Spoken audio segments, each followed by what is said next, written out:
Have you ever had one of those days where just nothing goes right? Today's one of those days. I got all ready, I had a gel, was gonna do an hour-long endurance ride. Get on the trainer, no watts.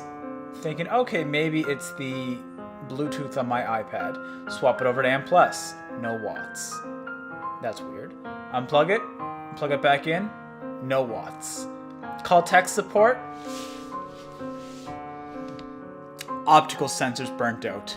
And clearly that doesn't sound too good. Would you want your optical sensors to be burnt out? Nah. So that means I have to go through the RMA process once again, except this time with Wahoo. I just set my Garmin watch today for RMA. So it looks like I'm going to be training like it's 1990 for the next little bit. No trainers, no watches, just based on feel. Well, I guess Mark Allen was around that time, so hey, he seemed to have done pretty well. Maybe I'm the next Mark Allen. Stop laughing. But the overloads of Wahoo and Garmin shall no longer keep me down. You and I are going to sit down and talk about that grand final. Oh yeah, remember how I said that yesterday was the first day of spring? Well, sorry everyone. Anyway, we can't let the world keep us down. We don't need that snow. We're gonna get a new trainer, new watches on the way.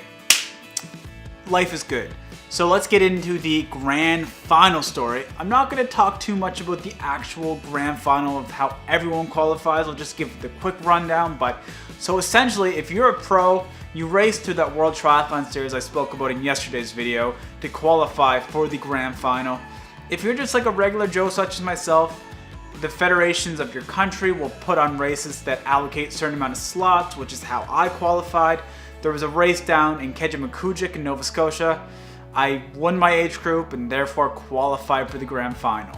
And if you're an age grouper, it's really, as far as I know, as simple as that. You just have to win your age group and you get in. You don't need to reach a certain time threshold, nothing like that. It's just about where you place in that race with allocated slots. So with that out of the way, I'm going to tell you my story on how I qualified for the race. So I heard about this race when I was away on my trip to Whistler doing Ironman Canada. And I thought I had to just give it a shot. Who knows, maybe I could win my age group. Have never came close before in a Nova Scotian race, but thought, hey, let's give her a go. So there was, I signed up for the race and decided to get myself a coach.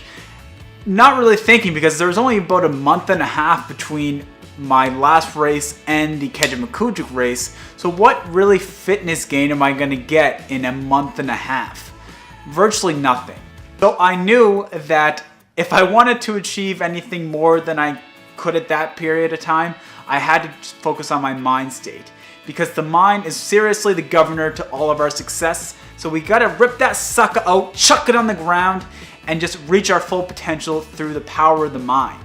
If you've heard of my man David Goggins, you know exactly what I'm talking about. If you haven't, go pick up his book. I think it's called Can't Hurt Me.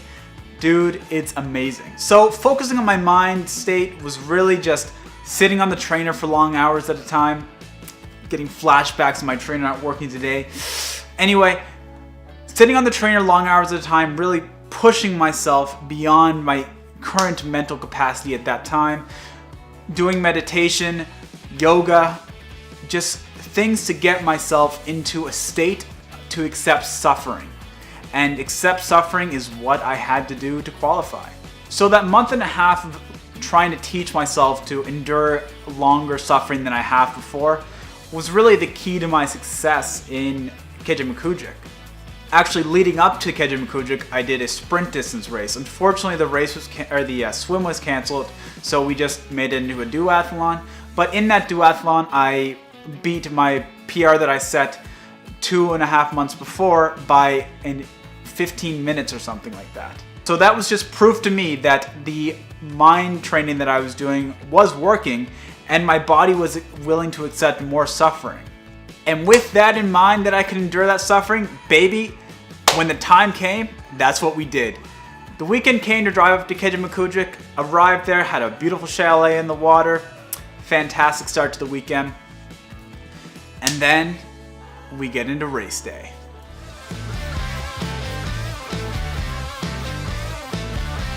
Race morning was an absolute frozen tundra.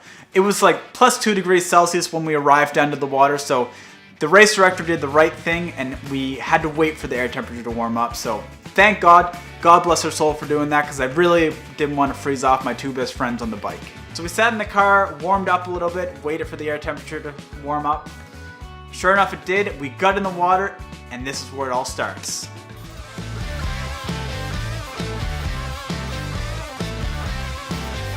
Me not being the strongest swimmer, I tend to go off to the very farthest I can and just swim my own game. Try not to get kicked in the face too many times, but of course that happens. I exited the water about 5 minutes down on the closest person in my age group, so I really had a bunch of work cut out for me. Got through transition, and then we get into the next chapter.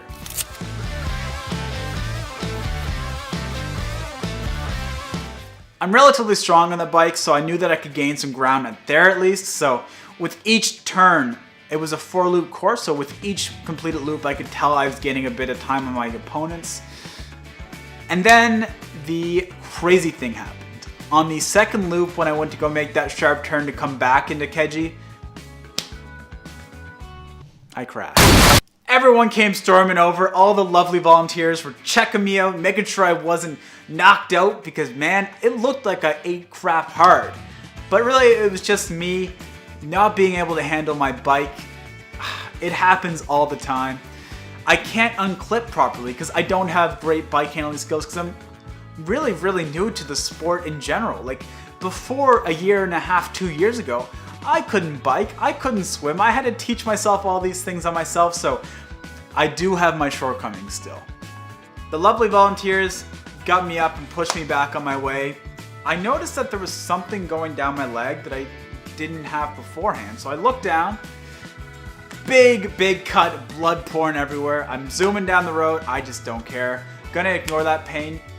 Thank you, mind. My girlfriend sees me shortly after. I yelled at her, I crashed! She's freaking out. That's okay. Bless her soul, I had her worried hard. Anyway, so coming into transition 2, I was in the lead of my age group, believe it or not, even with that crash. So I was just busting out the watts. I don't have a power meter, so I can't really tell you what it was, but I was flying.